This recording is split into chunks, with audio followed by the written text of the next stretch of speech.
நாம் போன வருஷம் துவங்கின அந்த புத்திமதிகள் ஊழியத்தை திருப்பியும் கடந்து வந்துடுவோம். சரிங்களா? இந்த வருஷம் தொடங்கணுன்னா அந்த வாக்குத்தத்தத்தை நான் தீர்க்கமாக போதிக்க வேண்டும் என்பதற்காக இந்த 5 வாரங்கள் எடுத்துக்கொண்டேன். அந்த வாக்குத்தத்தத்தை விலக்கி போதிக்கிறதுக்கு மீண்டும் போன வருஷத்தில் அந்த துவங்கின அந்த புத்திமதிகள் ஊழியத்தை நம்ம முடிக்க வேண்டியதாக இருக்கிறது. எங்கேருந்து துவங்கணும்? யாராவது சொல்லுங்கள் பார்க்கலாம். எங்கிருந்து துவங்கணும் சொல்லுங்களேன். ரோமர் 12 எல்லாம் கரங்களை கை தட்டுவோம். முன்னாடி உட்கார அவங்களா. ரோமர் 12 அதிகாரம் எல்லாம் திருப்பிக் கொள்ளுங்க. 12 அதிகாரம் அற்புதமான ஒரு புத்திமதிகள் ஊழியம். கடகடனும் வாசிப்போம். 12லேருந்து 1. அப்படி இருக்க சகோதரரே, உங்கள் சரீரங்களை பரிசுத்தமும் தேவனுக்கு பிரியமான ஜீவ பலியாக ஒப்பு கொடுக்க வேண்டும் என்று தேவனுடைய இரக்கங்களை முன்னிட்டு உங்களை வேண்டிக் கொள்கிறேன். இதுவே நீங்கள் செய்யத்தக்க புத்தி உள்ள ஆராதனை. இப்பிரபஞ்சத்துக்கு வேஷம் தெரியாமல் தேவனுடைய நன்மையும் பரிபூர்ணமான சித்தம் என்னதென்று பகுத்தறியத்தக்கதாக உங்கள் மனம் புதிதாகிறதுனாலே மறுரூபமாகுங்கள். அது 2 வசனத்தை நம்ம போதிச்சோம். திரும்ப ஒரு ஞாபகப்படுத்திடுறேன். நீங்கள் சரீரங்களை நீங்கள் தான் ஒப்பு கொடுக்கணும், கர்த்தர் ஒப்பு கொடுக்க மாட்டார். சொல்லுங்கள். ஏன்னா சரீர மீட்பு இன்னும் வரல. சரீரத்தை மீட்கப்படும்படியாக சரீரத்தை நீங்கள் தான் என்ன பண்ணணும்? சப்மிஷன் பண்ண வேண்டும் என்று கேட்டுக்கொள்கிறார். அது சரீரத்தை ஒப்பு கொடுக்கறது. சொல்லுங்கள். இந்த சரீரத்தை ஒப்பு கொடுக்கணும். ஒப்பு கொடுக்கறது தான் இந்த பெரிய சேலஞ்சே இருக்குது. ஆமென். சரீரத்தை எப்பொழுதுக்குள்ள ஒப்பு கொடுக்குறீங்களோ அதுதான் புத்தி உள்ள ஆராதனையாய் மாறுகிறது.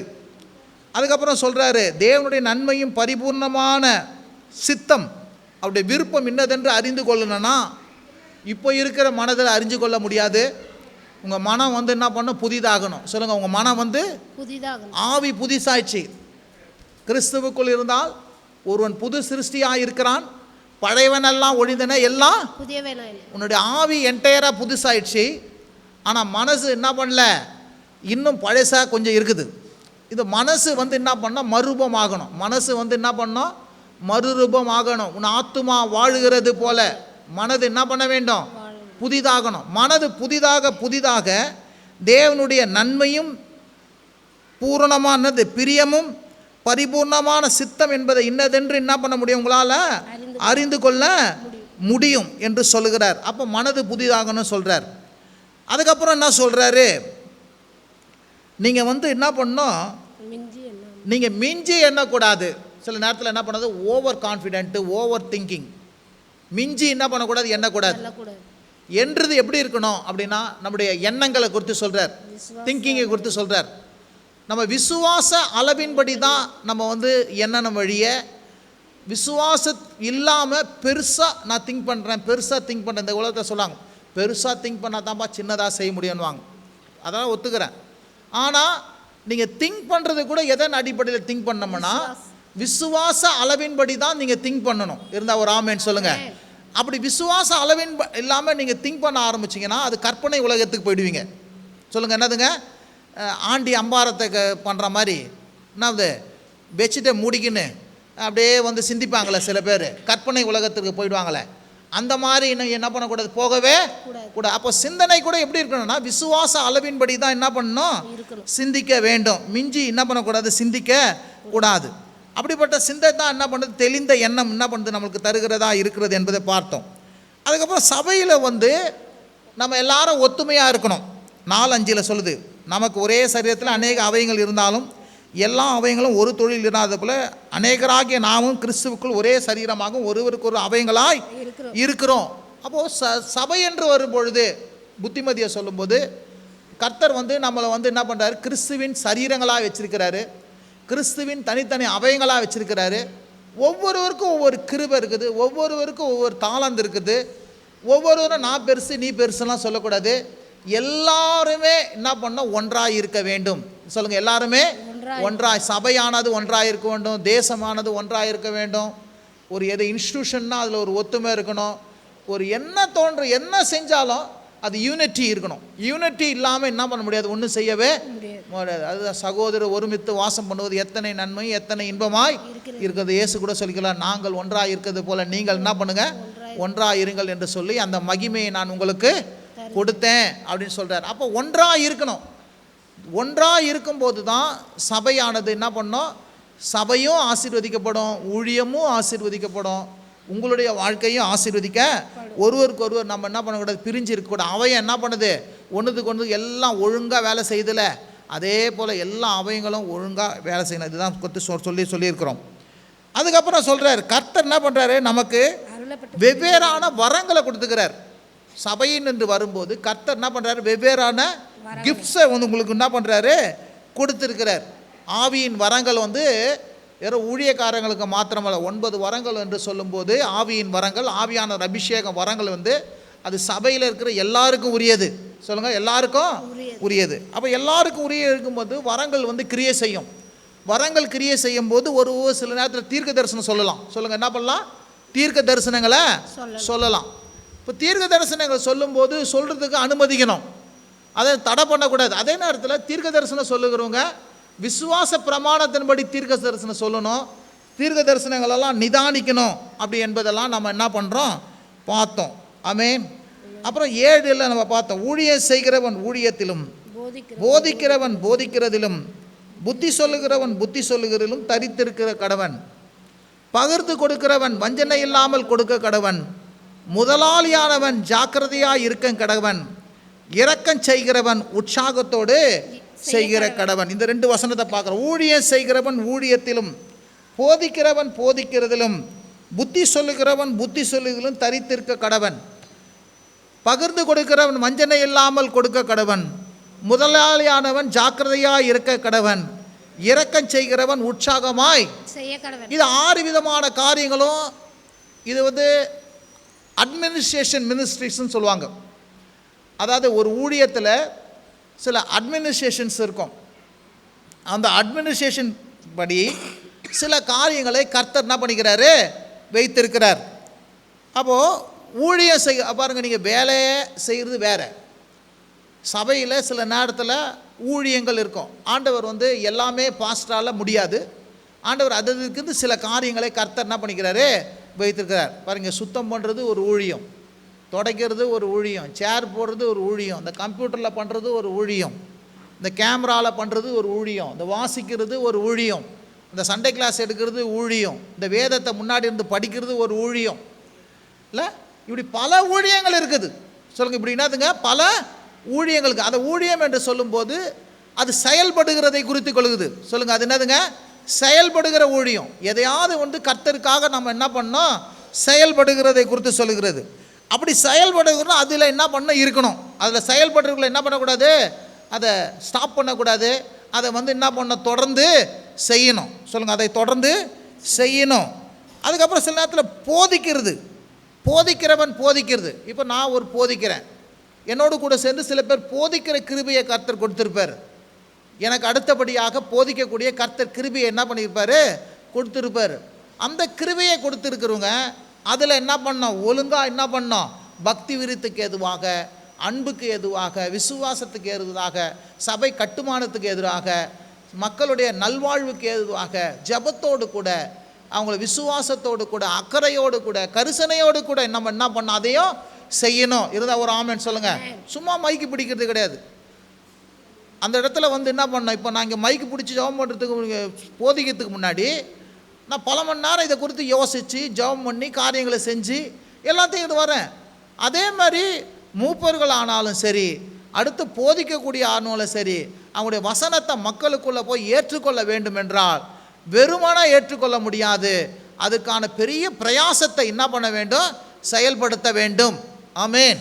அதான். அப்புறம் வந்து புத்தி சொல்லுகிறது, புத்தி சொல்லுகிற ஊழியம். சொல்லுங்க, என்னதுங்க, புத்தி சொல்லுகிற ஊழியம். புத்தி சொல்லுங்க. சில பேருக்கு வந்து நல்லா புத்தி சொல்லுவாங்க, நல்லா அறிவுரையை சொல்லுவாங்க, இல்லை, அது புத்தி சொல்கிறது வீடுகளில் போய் சொல்லுவாங்க.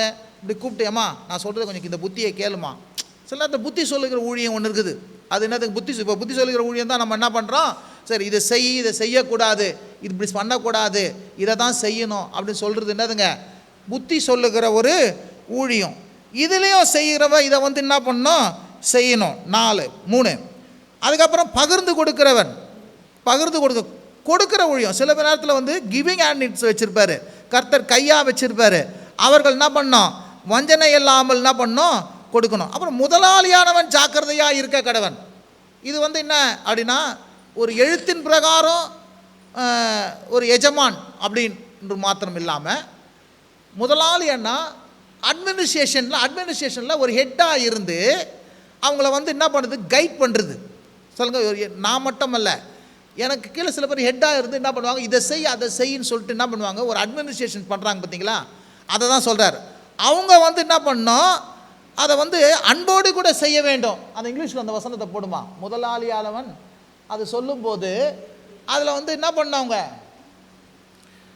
12:8 ரொம்ப சிம்பிளிசிட்டியாக இருந்து அன்போடு கூட என்ன பண்ண வேண்டும், அவர்களை வேலை வாங்க வேண்டும். சொல்லுங்க, என்ன பண்ணுங்க, வேலை வாங்க வேண்டும் அப்படின்னு போட்டுக்குது. அல்லேலூயா.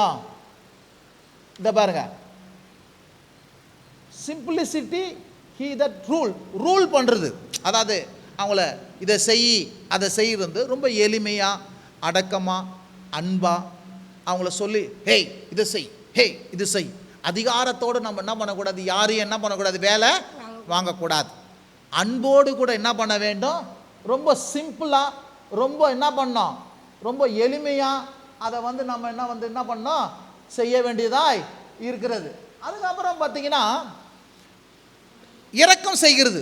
ஒரு சபையில் வந்து முடியாதவர்கள், ஏழைகள், இல்லாதவர்கள் அப்படி இருப்பாங்க, இல்லை வெளியில் இருப்பாங்க, இந்த சேரிட்டபிள் இப்படிப்பட்ட காரியத்தை என்ன பண்ண வேண்டும், செய்ய வேண்டும். சபைனா இதெல்லாம் செய்யணும், இரக்கம் செய்யணும் இருந்தால் ஒரு ஆமென் சொல்லலாம். அதுவும் ஒரு ஊழியம். சொல்லுங்கள், அதுவும் ஒரு என்னதுங்க, ஊழியம். அப்போ இந்த 6 காரியங்களை வந்து என்ன பண்ண வேண்டும், செய்ய வேண்டும். சொல்லுங்கள், இந்த 6 காரியங்களை செய்ய வேண்டும். எத்தனை பேருக்கு விளங்குதுங்க நான் சொல்கிறது? சரி, இதை குறித்து சில காரியங்கள் நம்ம இன்னும் கொஞ்சம் மேற்கொண்டு நம்ம பார்க்க போகிறோம்.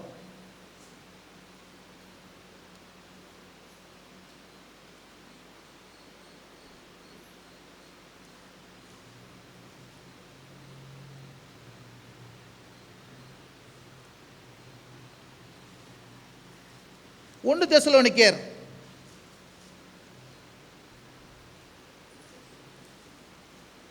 கடகடன் அப்படியே கொஞ்சம் பார்த்துட்டு போயிடலாம். 1 தெசலோனிக்கேயர் இது மொத்தமாக இங்கே சொல்லியிருக்கிறது.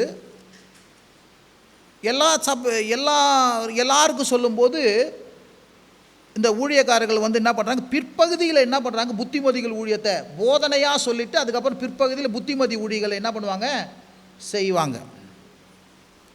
எபேசியர்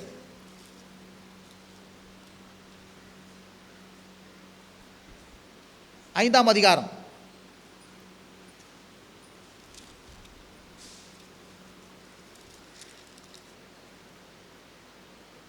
19ஆம் வசனம். சங்கீதங்களினாலும் கீர்த்தனாலும் ஞான பாட்டுகளினாலும் ஒருவருக்கு ஒரு புத்தி சொல்லிக்கொண்டு உங்கள் இருதயத்திலே கர்த்தரை பாடி கீர்த்தனை பண்ணுங்கள். இப்போ புத்திமதிகள் சொல்கிற ஊழியத்தை குறித்து இந்த இடத்துல சொல்கிறார் எபேசியரில். இந்த புத்திமதிகள் எப்படி சொல்ல முடியும் அப்படின்னா, புத்திமதிகள் சொல்லும்போது அதை சும்மா லேசாக சொல்லிடக்கூடாது. அதை வந்து நம்ம சங்கீதத்திலையும் நீதிமொழிகளிலும் அந்த வசனத்தின் அடிப்படையில், சொல்லுங்கள், வசனத்தின் அடிப்படையில் இருந்து என்ன பண்ணணும், புத்திமதிகளை சொல்லணும். சும்மா சொன்னால் எடுத்துக்கொள்ள மாட்டாங்க. சங்கீதங்களினாலும் கீர்த்தனைகளினாலும், சொல்லுங்க, ஞானப்பாட்டுகளினாலும் பிரசங்கியின் அந்த புஸ்தகங்களாம் இதை வைத்து நம்ம வந்து என்ன பண்ண வேண்டுமா, புத்தி சொல்லி என்ன பண்ணணும், கர்த்தரை பக்தியோடு கூட என்ன பண்ண வேண்டுமா, பாட வேண்டும். இருந்தா ஒரு ஆமேன் சொல்லுங்க. ஹல்லேலூயா. அப்போ புத்திமதிகள் சொல்றது வசனத்தின் அடிப்படையில் சொல்லணும். அதுவும் எந்த வசனத்தின் அடிப்படையில் சொல்லணுமா, சங்கீதத்திலையும் நீதிமொழிகளிலும் பிரசங்கிகளிலும் சொல்லப்பட்டுகிற தேவனுடைய வார்த்தையின் அடிப்படையிலே நாம் சொல்லும்போது அது ரொம்பவும் பிரயோஜனமாக என்ன பண்ண வேண்டும், இருக்கும் என்று வேதம் என்ன பண்ணுறது, திட்டவட்டமாக சொல்லுகிறது. ஹல்லேலூயா. எபேசியர் 6ஆம் அதிகாரம்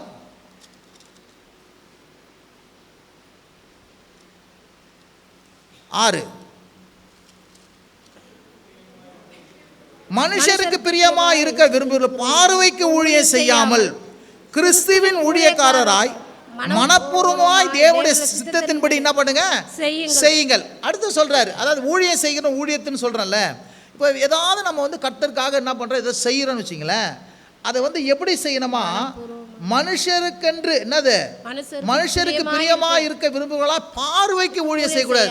சில பேர் என்னை பார்க்கணும், நான் செய்யறதெல்லாம் பார்க்கணும் அப்படின்னு சொல்லிட்டு பார்வைக்கு என்ன பண்ணக்கூடாது, நம்ம என்ன பண்ணக்கூடாது, ஊழியம் செய்கிறளா என்ன பண்ணக்கூடாது, இருக்கக்கூடாது. கிறிஸ்துவுக்கென்று ஊழியக்காரனாய் மனப்பூர்வமாய் தேவனுடைய சித்தத்தின்படி செய்யுங்க. அப்போது சபையில் சின்ன சின்ன வேலைகள் இருக்கும் பாருங்க, அதை எப்படி செய்யுங்க அப்படி ஊழியம் செய்யும்போது மனப்பூர்வமாய் செய்யுங்க. சொல்லுங்க, எப்படி சொல்லுங்க, மனப்பூர்வமாய். கொடுக்கறது இருந்தாலும் மனப்பூர்வம். தேவனுக்கென்று ஏதாவது ஒரு சின்ன வேலை செஞ்சு கொடுக்குறீங்க பாருங்க, அது கூட எப்படி செய்யுங்களா, மனப்பூர்வமாய் தேவனுடைய சித்தத்தின்படி செய்யுங்க. மனுஷன் என்ன மெச்சிக்கொள்ளணும், மனுஷன் என்ன பெருசா பார்க்கணும் அப்படின்னு பட்டு நம்ம என்ன பண்ணக்கூடாது, செய்யவே கூடாது. ஹல்லேலூயா. அது திரும்ப 8ஆம் வசனத்துல திருப்பி வருது பாரு, மனுஷருக்கென்று ஊழியம் செய்யாமல் கர்த்தருக்கென்று நல்மனதோடு கூட ஊழியம் செய்யுங்கள். திரும்ப திரும்ப சொல்றார்.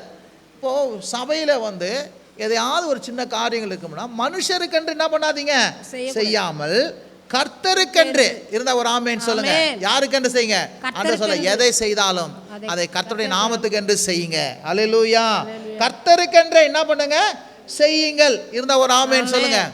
நான் அடிக்கடி சொல்லுவேன், இந்த பிள்ளைங்கள்லாம் ரொம்ப பிரயாசப்பட்டு அது வேலை செய்கிறாங்க, அங்கேயும் பிழிஞ்சு எடுப்பாங்க போல், 7:30 மணிக்கு 7 மணிக்கு வருவாங்க. நான் ஒன்றும் சொல்கிறதெல்லாம் கிடையாது, எல்லாம் அவங்கவுங்க வேலை செஞ்சுட்டு இங்கே பெருக்கி கிறுக்கி சுத்தம் பண்ணி பெருக்கி எல்லாம் செஞ்சுட்டு போவாங்க பாருங்கள். அப்போ நான் சொல்கிறேன், எனக்கு செய்யலாமா, நீ கர்த்தருக்கென்று நீ என்ன பண்ணுற, செய்யலை. இவ்வளோ பாடு தான், உண்மை தான், கஷ்டம்தான். ஆனால் நீ கர்த்தருக்கென்று என்ன பண்ணுற, செய்கிற. கர்த்தர் உன்னை ஆசீர்வதிப்பான்னு சொல்லிட்டு ஒரு ஜெபம் பண்ணி அனுப்புவேன். சனிக்கிழமை இந்த வேலை செய்கிற பிள்ளைங்களை எல்லாம், கர்த்தாவே நீர் ஆசீர்வதியும் சொல்லுங்க, கர்த்தாவே நீர் என்ன பண்ணுங்க, ஆசீர்வதியும் அப்படி சொல்லி என்ன பண்ண, யாரெல்லாம் இந்த மாதிரி சின்ன சின்ன காரியங்களை எல்லாம் செய்யும்போது கர்த்தர் அவங்கள மன நிறைவாக வைப்பார். இருந்தால் ஒரு ஆமென் சொல்லுங்க. அதை அந்த பைபிள் உமன்கிட்ட சொல்லுவேன், ஏம்மா ஒரு நாளாவது கர்த்தருக்கு ஒதுக்கி உங்கள் வேலைகளே செய்கிறீங்க, கர்த்தருக்குன்ட்டு ஏதாவது ஒரு சின்ன வேலையை செய். ஒரு ட்ராக்ஸை கொடு, போய் 4 வீட்டில் போய் சந்திச்சு, எப்பா இயேசு உன்னை நேசிக்கிறாருன்னு கூப்பிட்றாருப்பா அப்படி சொல்லிப்பார். அது நிமித்தமாக உனக்கு பெரிய ஆசீர்வாதம் என்ன பண்ணுது இருக்குது. வேதம் சொல்லுது, எனக்கு ஒருவன் ஊழியம் செய்தால் பிதாவானவர் என்ன பண்ணுவாருங்க, கனம் பண்ணுவார். இருந்தால் ஒரு ஆமென் சொல்லுங்க. ஹல்லேலூயா, ஹல்லேலூயா.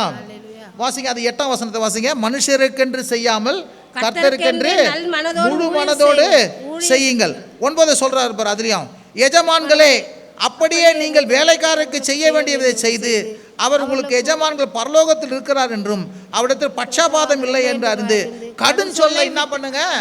இது பாருங்க, ரெண்டுத்துக்கும் அடங்கும். நம்ம இந்த இடத்துல ஒரு என்ன சொல்கிறது, ஒருத்தர் லீடர் ஒன்று போடுறேன். இப்போ சண்டே கிளாஸுக்கு ஒருத்தர் லீடர் ஒன்று போடுறோம், யூத்துக்கு ஒரு லீடர் ஒன்று போடுறோம். அவங்க என்ன பண்ணுவாங்க, அவங்க லீட் பண்ணின்னு போகிறாங்க. அப்போ அவங்க ஒரு லீடர்ஷிப் எடுக்கிறாங்க, அந்த பிள்ளைகளுக்கு அத்தாரிட்டி எடுப்பாங்க. அந்த லீடர்ஷிப் எடுக்க சொல்லும்போது எப்படி எடுக்கணுமா அப்படின்னு சொல்லும்போது கடுஞ்சொல்லை என்ன பண்ணக்கூடாது, பேசக்கூடாது. சொல்லுங்கள், என்ன பண்ணக்கூடாது, அங்கத்தில் என்ன பண்ணக்கூடாதுங்க, அப்படியே கடுமையான சொல்ல என்ன பண்ணக்கூடாது, ஹட் பண்ணுற மாதிரி என்ன பண்ணக்கூடாது, பேசவே கூடாது.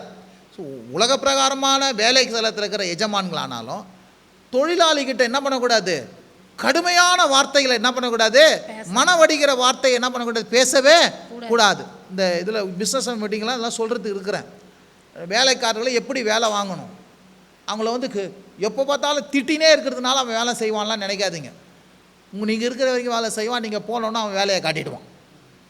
கடுஞ்சொல்ல என்ன பண்ணக்கூடாது, விடக்கூடாது. அதுக்கப்புறம் என்ன பண்ணக்கூடாது, வேலைக்காரங்களாக இருந்தாலும் மற்றவங்களாக இருந்தாலும் அந்த லீடர்ஷிப் எடுங்க சொல்லும்போது பார்ஷாலிட்டி இருக்கக்கூடாது. ஒருத்தரை ஒரு மாதிரி நம்ம என்ன பண்ணக்கூடாது, பார்க்கவே கூடாது. எத்தனை பேருக்கு விளங்குது? இப்போ சண்டே கிளாஸில் வராங்க, இப்போ லீட் பண்ணுறாங்கன்னு வச்சுங்களேன், ஒரு பிள்ளைகளை ஒரு மாதிரினா அது கஷ்டமாக இருக்கும்.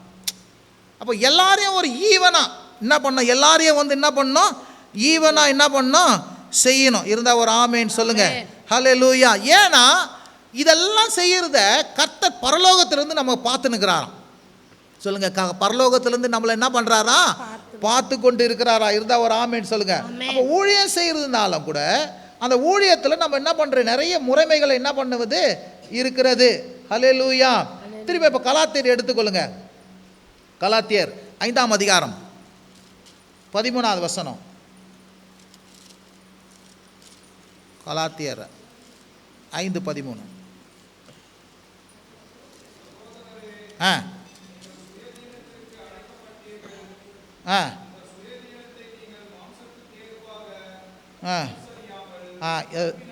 சகோதரரே, நீங்கள் இந்த சுயாதீனத்திற்கு அழைக்கப்பட்டீர்கள். சொல்லுங்கள், நீங்கள் சுயாதீனத்திற்குனா அது வந்து என்னதுங்க, நீங்கள் ஃப்ரீயாக இருக்கிறதுக்காக, எதற்கும் பாண்டேஜ் இல்லாமல் அடிமைப்படாமல் இருப்பதற்கென்றே அழைக்கப்பட்டீங்க. இந்த சுயாதீனத்துக்கு நீங்கள் அழைக்கப்பட்டிருக்கிறபடினாலே மாம்சத்திற்கு ஏதுவாக அனுசரியாமல், அதாவது என்னன்னா மனுஷ மார்க்கமாய் நம்ம என்ன பண்ணக்கூடாது, இதை அனுசரிக்காம அன்பினாலே ஒருவருக்கொருவர் ஊழிய செய்யுங்கள். சொல்லுங்க, அன்பினாலே. அப்போ ஊழியம் அப்படின்னா அன்பு தான். சொல்லுங்க, ஊழியம் என்ன பண்ணுங்க, இயேசு என்ன பண்ண, என்ன அன்பு கூர்ந்தா என் ஊழியத்தை செய்வேன், நீ என் அன்பு கூறியா என் ஊழியத்தை செய்வேன். அப்போது கர்த்தருக்கு ஏதாவது நம்ம ஊழியம் செய்யணும்னா அதில் எது பிரதானமாக இருக்கணும் அப்படின்னா அன்பு தான் என்ன பண்ணுது, பிரதானமாக இருக்கணும். சொல்லுங்கள், என்ன தான் இருக்கணுங்க, பிரதானமாக எது இருக்கணுங்க, அன்பினாலே ஒருவருக்கொருவர் என்ன பண்ணுங்க, ஊழியம் செய்யுங்க. உன்னிடத்தில் அன்பு கூறுவது போல பிறரிடத்தில் அன்பு கூறுவாய் என்கிற இந்த ஒரே வார்த்தையினாலே நியாயப்பிரமாணம் முழுவதும் நம்ம என்ன பண்றோம், நிறைவேற்றுவதற்கு கடனாளியாய் நம்ம என்ன பண்றோம் இருக்கிறோம். இருந்தா ஒரு ஆமேன்னு சொல்லுங்க. அப்போ ஊழியம் ஏதாவது நம்ம சொல்லுவோம் பாருங்க, இவங்களுக்குள்ள இந்த லீட் பண்றாங்களே, எதனா ஒரு ஊழியம் செய்கிறாங்களான்னா சொல்ல அன்பினாலே செய்யுங்க, கட்டாயத்தினால செய்யாதீங்க, ஏதோ ஒரு வேண்டா வெறுப்பாக செய்யாதீங்க. ஊழியம் அப்படின்னாலே அதில் என்ன முதலாவது இருக்கணுங்க, அன்பு இருக்க வேண்டும். இருந்தால் ஒரு ஆமேன்னு சொல்லுங்க. அன்பு இல்லைன்னா அதில் என்ன கிடையாது, ஊழியமே இருக்கவே இருக்காது. இயேசு வந்து அன்பாகவே இருக்கிறார், தேவன் வந்து என்ன பண்ணுறாரு, அன்பாகவே இருக்கிறார்.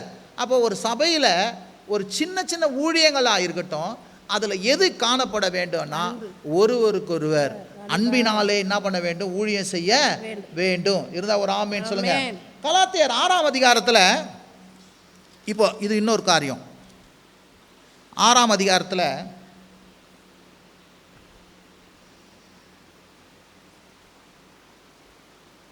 இது கொடுக்கறத குறித்து, மேலும் திருவசனத்தில் உபதேசிக்கிறவனுக்கு சகல நன்மையிலும் என்ன பண்ணுங்க, பகிர்ந்து கொடுக்கறத பற்றி அங்கே வஞ்சனை இல்லாமல் கொடுக்க கடவன் சொல்றதுல உபதேசிக்கிறவன் உபதேசிக்கப்படுகிறவன். சொல்லுங்க, உபதேசிக்கிறவன் உபதேசிக்கப்படுகிறவன். இருந்தா ஒரு ஆமேன் சொல்லுங்க. சகல நன்மைகளும் என்ன பண்ணுங்க, பகிர்ந்து கொடுக்க கடவன். இருந்தா ஒரு ஆமேன் சொல்லுங்க. ஹல்லேலூயா. எல்லாருக்கும் என்னங்க, பகிர்ந்து கொடுக்க கடவன். பகிர்ந்து என்ன பண்ணுங்க, உங்களுக்கு எப்படியோ அதே மாதிரி உபதேசிக்கிறவனுக்கும் கொடுக்கணும் அப்படின்ற எண்ணத்தை கர்த்தர் என்ன பண்ணிக்கிறாரு, வைத்திருக்கிறார். அது வந்து என்னதுங்க, ஒரு சபையில் நாம் செய்ய வேண்டிய ஒரு காரியமாக என்ன பண்ணுகிறது இருக்கிறது. அது என்னவா, அது கொடுக்கறது வந்து ஒரு நன்மையா, கொடுக்கறது வந்து என்னதுங்க, ஒரு நன்மையா. 7ஆம் வசனம், மோசம் போகாதிருங்கள், தேவன் நம்மை பரியாசம் பண்ண மாட்டார், மனுஷன் எதை விதைக்கிறானோ அதையே என்ன பண்ணுவான், அறுப்பான். கொடுக்கறது வந்து என்னது எல்லாருக்கும் தெரியும், அது வந்து என்ன பண்ணுதுங்க, ஒரு சீடு போல இருக்குது. அது கொடுக்கறது வந்து அதுதான் உன் வாழ்க்கையில் என்ன பண்ணுது, ஒரு அறுவடையை போல திரும்பி வரப்போகிறது. தன் மாம்சத்திற்கென்று விதைக்கிறவன் மாம்சத்தினாலே அழிவை அரைப்பான், ஆவிக்கென்று விதைக்கிறவன் ஆவியினாலே நித்திய ஜீவனை அறுப்பான். கொடுக்கறது வந்து என்னன்னா, ஆவியானவரும் உள்ளத்தில் ஆவியானவர் ஏவப்படும் பொழுது தான் செய்ய முடியும். மனுஷீகமாக என்ன பண்ண முடியாது, செய்யவே. கொடுக்கிற காரியம், நான் சொல்கிறேன் திருப்பி சொல்ல, கொடுக்கிற காரியம் ஒரு மனுஷனுடைய இருதயத்தை காட்டுது, மனுஷீகத்தை காட்டல. கொடுக்கிற காரியம் ஆவியானவர் செயல்பட்டால் தான் கொடுக்க முடியும். ஆவியானவர் செயல்படலைன்னா கொடுக்க முடியாது. அதனால தான் ஆவிக்கென்று விதைக்கிறவன் ஆவியினாலே என்ன பண்றான், அவனுக்கு இது நிமித்தமாக நித்தியமான ஜீவனையும் ஆசீர்வாதத்தையும் என்ன பண்ணுவான், நாம அறுப்பான். அதுதான் சொல்ல, நமக்கு ஆகையால் நமக்கு கிடைக்கும் சமயத்துக்கு தக்கதாக யாவருக்கும், சொல்லுங்க யாவருக்கும், விசேஷமாக விசுவாச குடும்பத்தாருக்கு நம்ம என்ன பண்ணுவோம், அந்த பகிர்ந்து கொடுக்குறது. சொல்ல விசுவாச குடும்பத்தார். சொல்லுங்க, நாங்கள் என்ன சொல்ல அடிக்கடி சொல்ல, நான் விசுவாச குடும்பத்தார். இந்த நீங்களாம் ஒரு வேலை இதெல்லாம் செய்வீங்க, நான் எதை நம்பி இருக்கிறேன், கர்த்தரை நம்பி இருக்கிறேன், அவரை விசுவாசிக்கிறேன். அவரை விசுவாசிக்கிறவனுக்கு என்ன பண்ணாது, ஒரு நன்மையும் குறைபடா. முதலாவது தேவனுடைய ராஜ்யத்தின் நீதியின் தேடுகள், இவையெல்லாம் எனக்கு கர்த்தர் என்ன பண்ணுவாரு, கூட கொடுப்பா. சிங்க குட்டிகள் தாட்சி அடைந்து பட்டினியாக இருக்க கர்த்தரை தேடுவதற்கு ஒரு நன்மையும் குறைபடும். அவ கொடுக்கறத காரியத்தில் பொழுது அவர் சொல்றாரு, என்ன சொல்றாருன்னா, விசுவாச குடும்பத்தாருக்கு நம்ம என்ன பண்ணோம், நன்மையை செய்ய நமக்கு கிடைக்கும் சமயத்துக்கு யாவருக்கும் விசேஷமாக. அல்லேலூயா. பாருங்க, ஒரு பெரிய கர்த்தர் ஆப்பர்ச்சுனிட்டியை கொடுக்கும்போது அதை நம்ம செய்யாமல் என்ன பண்ணக்கூடாது, இருக்கவே கூடாது. அது நிமித்தமாக கர்த்தர் நம்முடைய வாழ்வில் பெரிய காரியங்களை நமக்கு என்ன பண்ணுவார், செய்கிறவராய் இருக்கிறாரு. இருந்தால் ஒரு ஆமேன்னு சொல்லுங்க. ஹல்லேலூயா. ஹல்லேலூயா.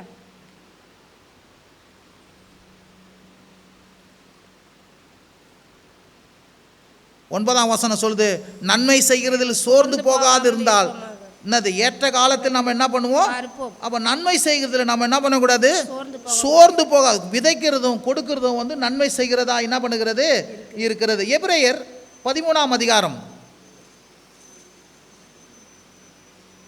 எபிரேயர் 13ஆம் அதிகாரம் 16வது வசனம் யாராவது வாசிங்க.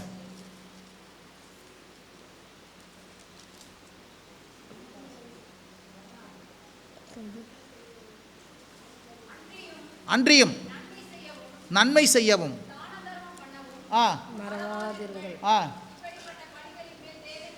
நான் சொல்கிறேன், அது ஏழைகளுக்கு செய்கிறதும் நன்மை செய்கிறதும் ஊழியக்காரர்களுக்கு செய்கிறதும் அப்படி சொல்லும்போது 14 மேல் வசனத்தை வந்து படிங்கம்மா. ஆகையால் நமக்கு 16 படிங்க, 16 போடுங்க.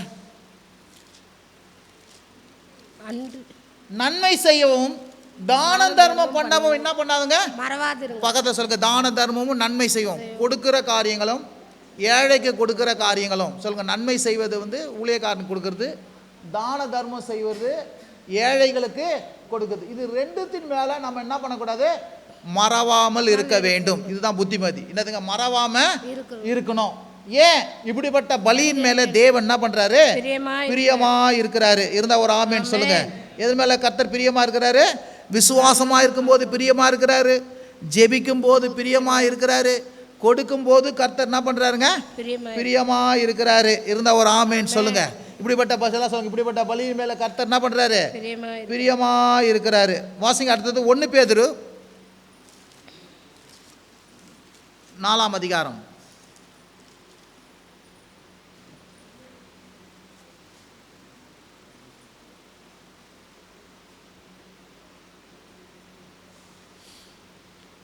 ஆகையால் 7 ஆகையால் தேவனுக்கு கீழ்ப்படிந்திருங்கள், பிசாசுக்கு எதிர்த்து நில்லுங்கள், அப்பொழுது அவன் உங்களை விட்டு என்ன பண்ணுவான், ஓடி போவான். ஹல்லேலூயா. அப்பொழுது அவன் உங்களை விட்டு என்ன பண்ணுவான், ஓடி போவான். வசனம் வாசிங்க. தேவனிடத்தில் சேருங்கள், அவர் உங்களிடத்தில் சேருவார். பாவிகளே உங்கள் கைகளை சுத்திகரிங்கள், இருமனம் உள்ளவர்களே உங்கள் இருதயங்களை சுத்தப்படுத்துங்கள். தவறாக வாசிக்கிறேன். 4ஆம் அதிகாரம் 7 எல்லாவற்றுக்கும் முடிவு சமமாயிற்று, ஆகையால் தெளிந்த புத்தி உள்ளவர்களாக இருங்கள். சொல்லுங்க பாருங்க, தெளிந்த, நான் சொல்லல புத்திமதிகள் ஊழியம் நம்ம வந்து தெளிந்தவர்களாய் காணப்பட வேண்டும் என்றால் இந்த இடத்துல சொல்லுவது ஜெபம் பண்ணுவதற்கு ஜாக்கிரதையாக இருங்கள். இதை இந்த 6 காரியங்கள் சொல்கிறேன். போதிக்கிறதுலையும், புத்திமதிகள் சொல்லுகிறதுலையும், ஊழியம் செய்கிறதுலையும், கொடுக்கிற காரியத்திலையும், ரூல் பண்ணுறதுலையும், முதலாளியாக இருக்கிறதுலையும், தானம் தர்மம் இரக்கம் செய்கிற இந்த 6 காரியத்தில் நம்ம சரியாக இருக்க வேண்டும் என்று சொல்லும்போது இந்த இடத்துல என்ன சொல்கிறாருன்னா, தெளிந்த புத்தி உள்ளவர்களாக இருங்க. அப்படின்னா ஜெபம் பண்ணுவதற்கு நீங்கள் என்ன பண்ணுங்க, ஜாக்கிரதையாக இருங்க. பக்கத்தில் ஜெபம் பண்ணுவதற்கு நீங்கள் ஜெபம் பண்ணுறது வந்து ஒரு ஜாக்கிரதையை குறிக்குது. அலாட்னஸ். ஜெபம் பண்ணுறது என்னதுங்க, எப்படியாவது நேரம் கிடைக்க சொல்ல ஒரு 5 நிமிஷம் இல்லை 3 நிமிஷம் அப்படி கண்ணை மூடி அப்படி நினச்சி, ஏசப்பா உமக்கு நன்றி அப்பா, இந்த நாளை என்னை ஆசீர்வதிங்கப்பா, என்னை நடத்துங்கப்பா, எனக்கு உதவி செய்யுங்கப்பா, அப்பா கிருபை செய்யுங்கப்பா. அப்படி ஒரு நிமிஷம் ஜெபம் பண்ணி பாருங்கள்.